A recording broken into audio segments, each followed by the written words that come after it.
A República Velha, ou a Primeira República, como os historiadores costumam chamar, ela se iniciou no dia 15 de novembro de 1889, o dia que foi proclamado a Proclamação da República. Esse acontecimento aconteceu na manhã, no dia 15, quando os militares do Deodoro da Fonseca, que é esse cara aqui, derrubaram o Visconde de Ouro Preto do gabinete ministerial. Na sequência, o José do Patrocínio, que é esse moço aqui, proclamou a República definidamente. Após a proclamação da República, o Deodoro da Fonseca foi eleito para presidente provisório, aqui já ele com o seu devido uniforme. Em 1891, ele foi escolhido para um mandato de 4 anos, o Deodoro da Fonseca, porém ele renunciou e quem assumiu foi o Floriano Peixoto, que ficou até 1894 no cargo. Esse período em que o país foi governado por 2 presidentes militares é chamado de República da Espada, e aqui dá para ver a fotinha dos dois. Ao todo, a República Velha ela teve 13 presidentes que assumiram o cargo, mas teve 2 que não assumiram. Um deles é o Rodrigues Alves, que é esse moço aqui. Ele não assumiu por conta da gripe espanhola, que ele acabou falecendo. O segundo presidente que não assumiu foi o Júlio Prestes, que é esse daqui, que ele foi impedido por causa da Revolução de 1930, que foi o mesmo acontecimento que precipitou o fim da República Velha. Então, explicando a Revolução de 1930, as elites paulista e mineira, elas alternavam os presidentes da República conforme os seus interesses, então, por isso, a gangorra. E essa política ela foi conhecida como a política do café com leite. Porém, a indicação do Prestes ela rompia com a alternância de Minas e São Paulo. Então, os estados de Minas Gerais, Rio Grande do Sul e São Paulo, eles se aliaram junto com os seus opositores e criaram a Aliança Liberal, que é esse movimento aqui. A Aliança Liberal ela precisava de alguém para concorrer para presidente da República. Então, eles escolheram o Getúlio Vargas e o vice João Pessoa para concorrer contra o Júlio Prestes. Porém, no fim, o Júlio Prestes acabou ganhando e a Aliança Liberal disse que ocorreu fraude nas eleições e eles não aceitaram de jeito nenhum. Eles rejeitaram totalmente a validade das eleições. Essa alegação de fraude ela ficou conhecida como a Revolução de 1930, que na verdade foi um golpe, teve 3 acontecimentos principais. Derrubaram Washington Luiz, que era o presidente, não deixaram o Júlio Prestes assumir e deram fim à República Velha. Pouco tempo depois, em julho de 1930, o João Pessoa ele foi assassinado pelo João Dantas, em Recife, e acredita-se que foi por motivos pessoais, porém se tornou uma questão nacional e o país inteiro ficou indignado com a morte dele.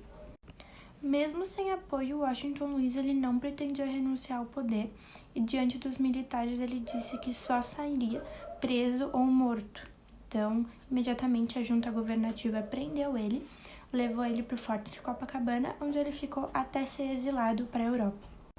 Com isso, então, o Getúlio Vargas ele assume o governo provisório e ele vai governar por decretos a partir do dia 3 de novembro de 1930, que é o dia que dá o fim à República Velha e também dá início às primeiras formas de legislação e de estímulo ao desenvolvimento industrial.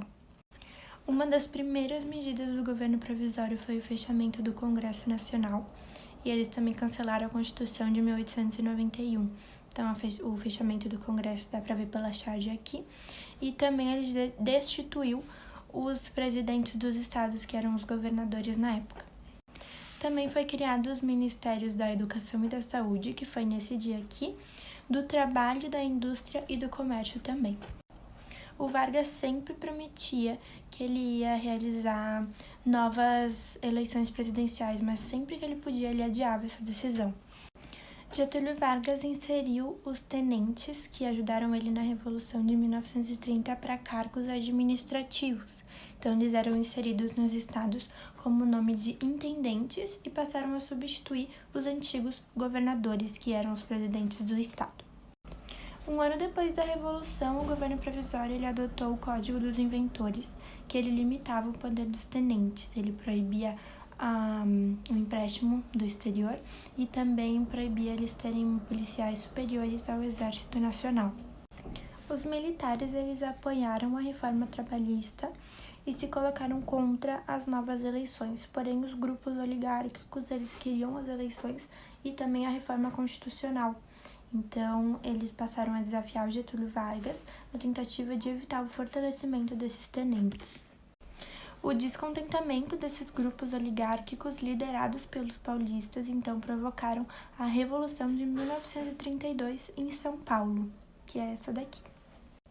Mas, de todas as maneiras, um ano depois, foi instituída a Assembleia Nacional Constituinte, que promulgaria a nova Carta Magna e elegeria o próprio Vargas como novo presidente. Então, foi criada a Constituição de 1934, e entre as suas definições estava o direito do voto direto e secreto. Também estava o mandato presidencial de 4 anos e a criação de deputados por categoria profissional.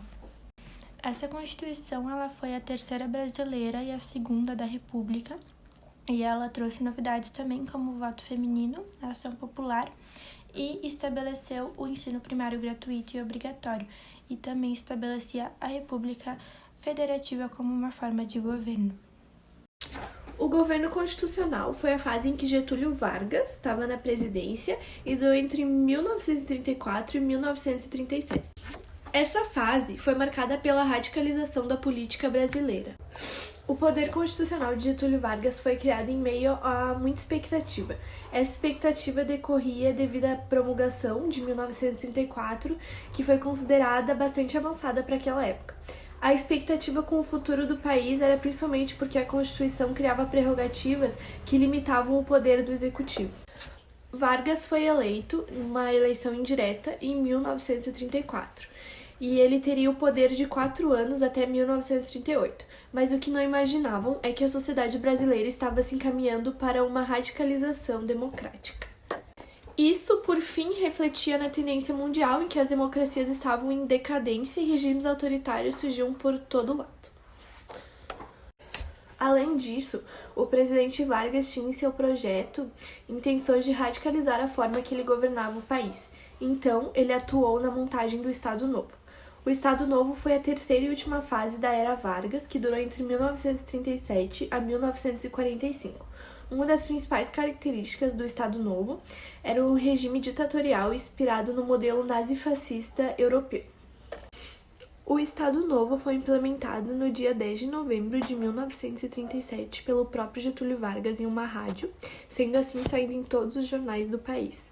Essas ações tomadas golpeavam diretamente instituições democráticas, como o Congresso Nacional, que foi fechado, câmaras municipais e assembleias estaduais. O poder executivo passou a ter controle sobre todas as instâncias de poder, com o pleno apoio das lideranças militares. O cenário cultural brasileiro durante a Era Vargas foi marcado por uma rica variedade de manifestações.